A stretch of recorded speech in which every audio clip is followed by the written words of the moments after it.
Hello, everyone. My name is Edith, also known as Lady E, and welcome to the Lady E Effect podcast. Today, we have a guest. We have a very phenomenal guest. We have a lot of great things that we're going to discuss today. So, I will just give you the opportunity to introduce yourself and let the audience know who you are. Uh, Good evening, good morning, good night, uh, whatever you guys are seeing in the sky when you watch this video. My name is Jorn Martin Agugbuem, second generation Nigerian, based out of Little Rock, Arkansas, and I am a serial entrepreneur, father of two. Wow. Well, welcome to the show. We love having you here. So let's just go ahead and get into it. So I really wanted to get you on here. You have such an amazing experience when it comes to being a businessman, CEO, being, like you said, a serial entrepreneur. So I definitely want to get into that. There's a lot of people, especially since COVID, but just overall, there's been a lot of challenges going on since, the last 3 years. So I definitely want to kind of pick your brain in the space of entrepreneurship, business, and things like that. So if you would like to go ahead and just share with the audience some of your experiences in different industries regarding business. Well, some of the industries that I'm in, I deal with the hospitality industry, real estate investing, a bit. I deal with the short-term rentals, midterm rentals, and long-term rentals. So I deal with property management as well. Car rentals. So I'm in the car rental space. So the automotive industry, and also flip vehicles as well, fix them up and resell them. I'm also in the nightlife entertainment industry. I have a background in nightlife promotion, nightlife marketing, not only for parties and events, but also for nightclubs to bring in total business for them and not just for myself as a promoter. And also graphic design and photography. So I'm pretty much I pretty much made myself a jack of all trades for everything, just about everything that a business needs. You need graphic design, you need good photography to sell your products or your business. Obviously, you need the marketing, and people need cars to get there, and if they're from out of town, they need a place to stay. Yeah. So I just want to be well-rounded in everything that I present in service. Yes, yes. Well, I see you all know why I like to bring these type of guests on. There's so many amazing experiences that they've had. There's so many areas of, wisdom and knowledge and information that they can share with you all for anybody that is new in the entrepreneurial space. If there's anyone that's thinking like, oh, how do I quit my 9 to 5 job? How do I transition? So speaking of the word transition, what would you like to share to those that are looking to transition in the entrepreneur space, business? What would be three key things if they're starting their journey? And what would you like to share with them as far as your experiences? And if you were to start fresh, right, in the entrepreneurial space, what are the three key components that you would like to share with those that are starting right now? Discipline, determination, and I would have to say goal setting. You have to be disciplined because, a lot of people, they become completely self-employed and they say, okay, I got this great idea, but they don't have the discipline to work for themselves as they've had in the past working for others. The same way that you got to get up and get ready to go to work, you got to have that same mentality for yourself. A lot of people say, I wish I could sleep in. It's not that much sleeping when you're a successful entrepreneur. You get great sleep, but that great sleep you get that you used to get when you were working a job, 6 to 8 hours, it's 3 to 5 when you're an entrepreneur. But it's a great 3 to 5 because when you're working in your passion, you don't need that much sleep. You just need to reset, right? You've got to have goals that you can reach for, no matter how unrealistic they are. You need a goal to say, okay, this is what I'm trying to do. And then once you have that goal in mind, don't think about it. Just keep working, because so many times in the past, I'll set a goal and then I don't think about it. And it's like, well, I'll pass that shit up easy. So, you got to have goals. And of course, determination. How determined are you to meet those goals? How determined are you to be successful? How determined are you to provide for your family, potentially create generational wealth, and have something that can live on past your own life? Mm. Determination means a lot. So you can have discipline, but if you're not determined, what's the point of having the discipline? What are you determined to do? What goal are you determined to set? But you need the discipline to carry all of that. So I would say those are the three keys to being an entrepreneur: um, discipline, determination, goal setting. I would like to provide a story of how I got into it. For one, with my dad, he to me has always been an entrepreneur, but he's the entrepreneur that has a job, right? Since a kid, just like most Nigerians or most Nigerian dads in the 70s and 80s and even the 90s, they drove around ice cream trucks. So me being a little kid, Tyler, my dad picked me up on the weekends. We're riding through the neighborhoods and we're in the ice cream truck. So I'm watching him, making money, doing that. Then of course, he dropped me off and he'll go to his 9 to 5 job during the week, right? So it's like, okay, so this job is where he works for someone. And then the ice cream truck is where he works for himself. And then once he got out of that space, he began to work as a mental health counselor for a company called Centers for Youth and Families here in Little Rock. But he still had his side hustles as far as, using a nonprofit business that he created to sell products to local stores, mostly to people within the Nigerian community, but, anybody just about. So he would do that amongst other things. And while doing that, he used to give me like boxes of candy. I don't even know how he got access to this, but it was literally the donation candy that you would get from a school. So he would give me a big box of M&Ms and Snickers and Twix, and it would literally say for donations or something like that. So he said, "Hey, just take this and pretend that you're doing it for school and just knock on people's doors." I'm like, "Okay." He said, "So if you do this, you don't have to ask me for allowance." He said, "If I give you allowance, it's $5 every 2 weeks. But if you do this, you can make $30." I said, "Give me the box." I Mhm. just wanted the opportunity. So I would go in my neighborhood, knock on the door and say, "Hey, how you doing? My name is Jorn Agugbuem. I'm a third grade student at Baseline Elementary, and we're selling candy for our school." And my dad said, "Sell it for 50 cents." He said, "Sell it for 50 cents a pack." And I said, and they would say, "How much is it?" I say, $1. And Mhm. guess what? I would give $1. Mhm. So, I would make that $30 in that box and I will keep it going. I never ate it because it's just like, if I eat them, knowing that I have a sweet tooth, I'm going to eat into my profit. But if Mhm. I save them and I get the $30, I could go and buy some more. And I said, and at one point, I said, "Hey, how much is it for another box I need to buy?" So don't worry about that. You sold it, I'll give it to you. It's for free. You're my son.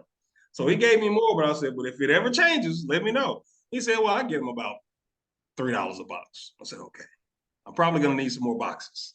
So, that was my introduction to it, not only watching him, but just him putting me in a position to make my own money and say, "You can wait for me to give you money, or you can go and get your own money." So it was a mindset that he implanted in me very early on. And, just obviously watching movies, hearing conversations between he and his friends, same thing with my mom. Seems like nobody was really happy working for other people. And it's like, well, I don't want to grow up and feel like that. I got my whole life ahead of me. Yes. So I always had it in my mind, things that I want to do. And I said, everything that I wanted to do, how you ask somebody, "What do you want to be when you grow up?" I never had the idea of working for anybody, ever. I never said I want to be a doctor or a lawyer. I did say I wanted to be a teacher because I'm a history teacher, but even then, I never necessarily wanted to work for a university. So I've always had that mindset of, what can I do to work for myself? Mm. And although some of the ideas that I had in mind I have not done, there are some that just came to fruition within the last few years. But that's the mindset that I've had. I don't want to be unhappy. I want to make my own schedule, but I just want to be free, because true freedom is doing what you want to do. Mhm. Yeah. Mm-hmm. That's amazing. Thank you so much for sharing that. No problem. It's so funny that you mentioned the ice cream truck, like you said, Nigerians, we come from such a rich and wealthy culture. We're very Mm-hmm. educated, super intelligent. Most importantly, we have God's wisdom. So I feel like that's what really excels us. Some of the most wealthiest people in the world are Nigerians. Igbo, etc. They're Nigerians. And literally with the type of mindset that you really just shared in so many ways, that is how they're able to be very successful in various areas. It's not just one industry. We like to just kind of spread, within all the industries in different ways that we're able to. So we really appreciate you sharing that.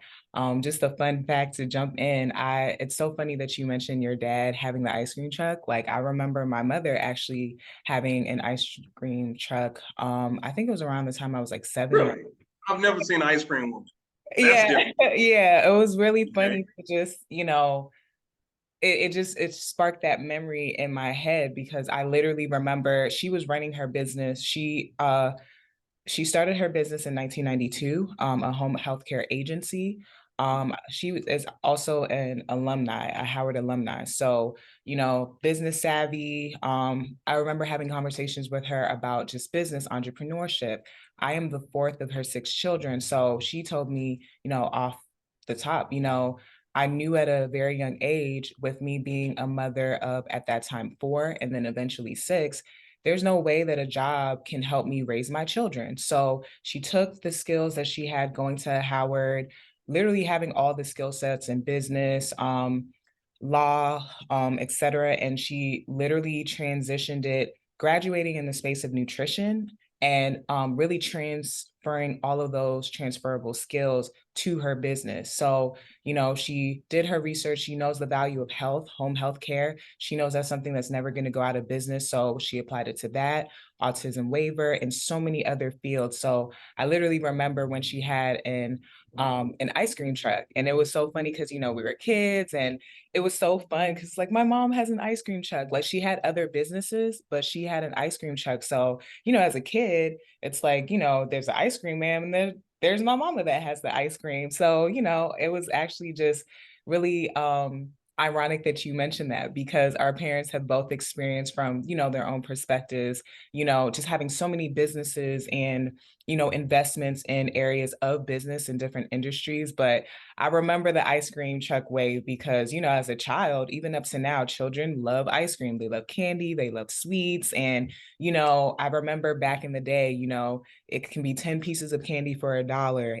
And just like the value of it stretched out more then than it did now. So it was very ironic that you mentioned that too, because, at a young age, I definitely can attest myself. My first job was at 8. I was a paper girl. I got checks from the government, just literally being a paper girl, delivering newspapers to different neighbors and communities in my area. And it was such a good feeling to get like a check. It was like $28, but for an 8-year-old, that's not bad. And I really learned the value of discipline and hard work. And I wanted to make my own money, allowance. And, in the Nigerian culture, like our parents are not really trying to give us allowance. The allowance is more the education of like, make that money on your own, but let me teach you, which is a blessing in disguise because, we've been taught a lot of things as far as like working for other people. And, at some point, every business does not exist without somebody working for someone. So of course, everyone is not going to be a CEO, which is okay.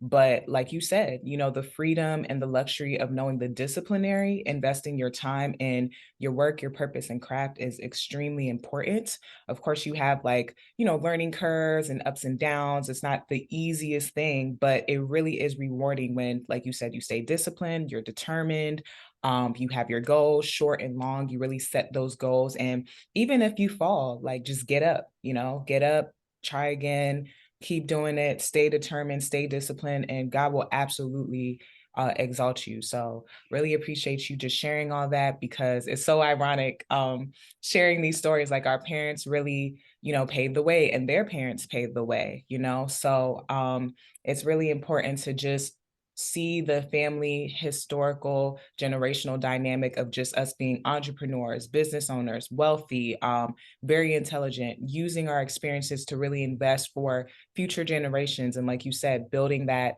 generational wealth, right? So yeah, we really appreciate you sharing those things. just to close out the area regarding business, if you were to have one piece of advice for any business owner, whether they have been in business for like 20, 30, 50 years, someone just starting off, what would be the main thing that you would like to share with all business owners? If you haven't already, which I would imagine that you would if you've been in business for years, it is to find your niche. Very rarely will you do anything that someone else hasn't done before, even if you haven't heard of it. Somebody's already done it, you know. However, find your niche in your market, uh, and stick to it and find out ways to market that to the best of your ability. And that's how you can be successful. With everything that I do, I make sure I do it differently than the people that I see up front. It's just like, okay, everyone's doing this, so I'm going to try this. We're in the same industry, but I'm going to do it this way. Everyone's doing this, but I'm going to do it this way. So everything that I do is slightly different. Like, for instance, it's pretty weird, but when I started out as a graphic designer and a photographer, people would always ask me for my business cards, and I never had one. And it's like, well, that's strange. You're a photographer and a graphic designer, which means you can design your own business card. I said, I know, and I'm still not going to have one. Here's my number. Put my name in as graphic designer Jorn or photographer Jorn. So it's already in your phone. You're not going to lose the business. You're not going to lose your phone, but you'll lose the business card. You put it in your wallet, you set it somewhere, and you forget it. But put it directly in your phone, and I'll just do it that way. And because of that, I still have people from 12 years ago calling because I never lost my number. But they've lost thousands of business cards, I'm sure. So it's just being different. There's plenty of photographers out here, plenty of graphic designers. Just put my number directly in your phone. So just those little things that you can do slightly different. Also, one of the things that I use as a niche for me when I became a photographer. I wasn't a great photographer until maybe like a year and a half, 2 years in. But one of the things that I noticed as a photographer is when I would go out, the people that were less easy on the eyes, the photographer would either not take a picture of them or he would take a picture of them and not post it. I said, oh, it must be a lot of ugly people out here because I'm looking at all these people that he just skipped right past. And so I'll come back the next week and I got my camera and I'm like, hey, and I'm snapping pictures and I'm snapping. And he's just like, okay, he's taking pictures of everybody I didn't post, but it's majority of the party. Not to say that everybody was ugly, but it's just like they're less desirable. They're not as easy on the eyes, right? Because I get it. Their marketing is we're selling beautiful people, people that dress well. And I'm just like, but here's the rest of the people. But guess what? I came up really fast because it's just like, that's the guy that's going to take a picture of everybody. He doesn't make us feel left out. And so really, really fast, that same person that I was watching and, gaining my niche in the nightlife photography market from him, he was just like, man, you really came up quick, just about 2-3 months. He said, how much you making a month? And at the time I told him, I said, I'm making 35. I said, I'm averaging around like $3,600 a month. I said, how much you making? He said, I've been doing this about 7 years. And I'm making 4,000. Within 2 months, I was right there with him, neck and neck. And it's just like, I'm making what you're making by taking over what you're missing. You're skipping all of this, and that's literally another $4,000 in the same room as you. So you just got to say, okay, where's the money not being made? That's your niche. Same thing when it comes to like, I didn't speak on this yet, but I've had 2 hookah bars, right? And each time that I opened up a hookah bar here in the city of Little Rock, there were no other hookah bars around. Now people had hookah, but there were no hookah bars. But even still, I would look at, the next city that we're having, right? Whether it's in the next state or not. And I'd say, okay, how are they doing business? Okay, I want to do it different. So where they would, get a flavor from their vendor and the flavor on the menu would be the same, I would change the name of the flavor. I'd give it my own flavor. I'd make my own house mix out of it. So it's like, okay, what's the hot popular song, right? So when I opened up my hookah bar 2 years ago, Waukesha was big. So I would have a flavor called Waukesha. Oh, what's that? And I'd mix it in with 3 flavors. Or, when I had Pharaoh's Hookah Lounge, I would name flavors after, Cleopatra or, Amun Ra, something like that. And they say, what's that? And I would tell them, hey, just Google it so you can know who these people are and where I got the names from. So it's also educational while having fun names on the flavors. Mhm. So just doing something different, but also making sure also to stand out from that nightlife crowd, because in I think everywhere when you go to a set of nightclubs, it starts to feel like all the music is the same. So I will make sure that the DJ will play different things. So it's like, hey, everybody's playing this, this, this, and this. I want you to play this. So when people come in here, they're gonna hear Afrobeat on piano. They're gonna hear R&B heavy, and then we're gonna mix it in with some hip hop too. But it's not gonna be the heavy trap music. It's not gonna be a little Boosie and all of that. We might play one or two songs throughout the night, but I want them to know that when they come here, we're gonna have a dress code. We're going to have damn good hookahs with different names. It's educational. It has a pro-black feel to it. And also the vibe is amazing. And it's safe. It's safe, right? So I just made sure that my niche was absolutely different than everyone else. No one has a dress code. No one else has a hookah bar. No one else is playing this wide variety of music. And nobody has this vibe that I'm setting, right? So it's a safe environment. So your niche, you're going to find your niche in what everybody else is skipping out. It's like you're afraid to have a dress code because you think by having a dress code, you're going to run people off. When in fact, the people that want to go out to a place that has a dress code, that's who I'm getting. And Mhm. that's what made me successful. I know And that's that's in right. that business. Yeah. So just find your niche. That's what I would say. That's my advice to anyone that is a business owner. Find your niche.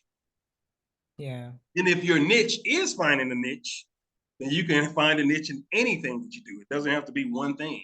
right. I find my niche in flipping cars. I find my niche in, Airbnb space. You just got to do something different than everyone else. I totally agree. When you do what people are just not doing, like, you stand out because you're still being your true self, you're being unique, Mhm. you're paying attention and you're processing what you're paying attention to in a way that just you don't have to go out of your way to stand out. You're already standing out, Why fit in when you can stand out, right? So, yeah, in business, that's something that elevates you to success. Nobody wants to do the same thing that everybody else is doing, when they look into like, how do I want to invest in this business or, different things like that. So, we really appreciate that. So, we're going to switch into two other topics before we round up. So, I definitely wanted to highlight family, parenthood, you're a father, and I definitely wanted you to please share your thoughts regarding fatherhood and just the importance of raising young men. Well, one thing I kind of skipped out on a bit early, and I'll touch on it a bit because I know I kind of spoke about my dad because obviously he was my bigger influence when it came to entrepreneurship. But my mom showed me entrepreneurship as well too in her own way. Mainly because just like with your mom, it's like, well, I'm not going to be able to take care of this family with just a job because you say your mom had six, right? Mm-hmm. My mom had six. Mm-hmm. One job is not going to take care of six. Not at So all. you got to have other things. So my mom, so Avon, Maybelline, she had a side job as a teacher, not necessarily for a business called Hippie. No, the program was called Hippie. I can't remember what it stood for, but basically she would go inside the homes of pretty much young kids that weren't old enough to go to school between the ages of 3 to 5, and she would teach them. So basically, by the time they got to school, they were already smarter than their counterparts. So Mhm. she did that for side money. She, sold potpourri, so it's like from each household, it's like mom selling Avon makeup and potpourri and, doing that. And then dad has ice cream and selling. And it's just like I had no choice but to get out here and be self-employed. And by the way, both of my parents both had master's degrees. Didn't matter. It Mm. didn't matter because that just let me know that if you're not in a career field where that master's degree supersedes the your standard of living that you currently have. Like you can have a job paying 50, well, I guess back then 40 and 50K would have been really good. It will be applicable to what we see today or comparable to 70K upwards of 150K. If they had that back then, maybe so, but they didn't. They had 20 and $30,000 salary jobs, and with the children that they had, it wouldn't suffice. So basically, education and entrepreneurship is what I got from my parents. Mhm. So I had being in separate households meant nothing. It meant nothing to me because I got good balance from both. And by the way, um, when it comes to fatherhood, it's pretty weird. But when it came to my mom, my aggressive side came from my mom, and my soft side came from my dad. So it's just like I got a good balance of that. It's just like, oh yeah, you got your mom and your dad. And it's like, yeah, but it's opposite. The soft side came from him, Mhm. and the hard side came from mom. But this is the difference between a man that has 3 children and they don't live with him, and a mom that has 6 and everybody's in there. Yeah. So it's like you got to be aggressive because it's like, hey, I run this household, clean up. You got to have the house clean at all times. And I understand that, you run across people these days that have, 3 or 4 kids and they can't keep their house in order. Well, I grew up in a household with a woman that had 6, and everybody knew how to clean. And to this day, all of my siblings from the age of 32 upwards of 51, and my sister is now my older sister, everybody has a clean house. That came from the teachings of my mom. So it's just like you realize subconsciously when you grow up to be an adult, you take on the characteristics of your parents because they are your first introductions to what the world is supposed to be like as an adult. But when it comes to fatherhood, what I learned from my dad, obviously, is to be soft spoken, and to give your children space, right? Mhm. And that was perfect for me because I'm an introvert, but I'm an extrovert when I have to be. So in order for me to conduct business in nightlife marketing, you can't be a good promoter and you're an introvert. So you got to know how to do both, right? Mhm. So, but I had the space to talk to myself. A lot of people don't talk about this, but the person that you talk to the most in your life is yourself. So I would spend a lot of time just talking to myself, and I would work out conversations that I would have for people. That way, when I heard a no, I already had a backup plan. I already knew what I would say after that. Hey, do you want this? No. Okay, well, what about this? What about this? And by the time the conversations came, it was just easy. So I would talk to myself, and he gave me space. Whereas, mom is like, don't shut no door in my house. Like, so I love going to my dad's house because it was privacy. We'd be in the same house, not talking to each other. I could just be in the room playing the video games, talking to myself, work things out. Um, and just having a safe space. He wasn't the parent that would, when your child does something wrong, he immediately, harps down on you like, hey, you did wrong. He would sit and think things through. Yeah. It's like, hey, this happened. Okay, go to your room. And he'd wait. Sometimes it's days, and it's like, all right, I'm ready to talk. Because in his mind, I don't want to react emotionally. Yes. I want to talk to you from a logical standpoint. And Yeah. so a lot of times I can be emotional, but I'm more logical than anything, not because of my gender, but because of what I saw. So Mm. it's like, interesting. Let's talk. But I'm only going to talk when I'm not emotionally heated, right? I'm going to Mm. talk to you from that standpoint. So fatherhood for me is pretty easy because obviously their moms, not obviously, but their moms, they, whatever their back, their upbringing was, they tend to be more emotional. But then when the kids get with me and something happens, it's like, okay, this was much easier dealing with dad. It's like, oh, I'm gonna tell your daddy. And so even last week, my son told me he got suspended from school for beating up somebody that was bullying one of his friends. Mm. He was like, oh, mom told me to tell you I got suspended for 3 days. What you get suspended for? Beat up a bully. Oh, okay. Well, what happened? He told me what happened. I said, hey, every time that you do that, I got your back. Mm. No problem. Mom pissed. What did you say? Oh, why did you say it like that? Hey, aren't you against bullying? What's the issue? You have to know how to take up for your kids even when the system doesn't. Mm. But also let them know when they're in the wrong. So that's another thing that my dad did too, is just, gentle parenting and giving your children space to be themselves and not force anything upon them. Sure, he wanted me to be, a lawyer or potentially a doctor, but I'm like, I don't know what I want to be, but I do know I like to be by myself. And because of that, and because of my upbringing with him, I became who I became, and I'm putting my children in a place to where they're going to do the same thing. So guess what? I'm mimicking his ways. I'm mimicking my mom's ways. So now, like when I go and get a new property that I want to solicit for short-term, mid-term, long-term rentals, I have my children with me, and I'm like, "Hey, son, what do you think about this place?" He's already mapping it out. Okay, I think we should put a couch here, couch there. You should put a painting right here. And it's just like, it's amazing to see an 8, 9, and now 10-year-old just mapping out a place just like me. So what do you think is going to happen when he's 18, 19, 20? He's not going to be like, I don't know what I want to do with life. He's already watching, he's already learning interior design and making money off of places that you live. He's looking at the cars like, why are you not driving the Challenger? Oh, it's running out. I can't wait till I get some cars that I can run out. I'm Right. already planning this in Plant his mind. seeds. Yeah, yeah. So That's working for other people when he becomes an adult won't last long. yeah, exactly. Yeah. So that's fatherhood for me. What was your next question? Yeah, no, that's that's amazing. You're saying so much information. I know the audience is so excited. So I want to, before we go ahead and close out, would you like to, what message would you like to leave for the generation? Follow your passion.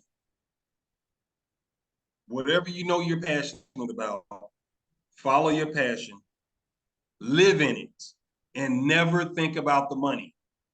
When Mm. you follow the money, you will fall short. But if you follow your passion, the money will follow you. Yes, yes, that's amazing. Well, thank you so much for being here. We really appreciate you. You are definitely coming on future shows. We have some great things coming up. So we need strong men like you, fathers, businessmen, have the whole package. So thank you so much for being here.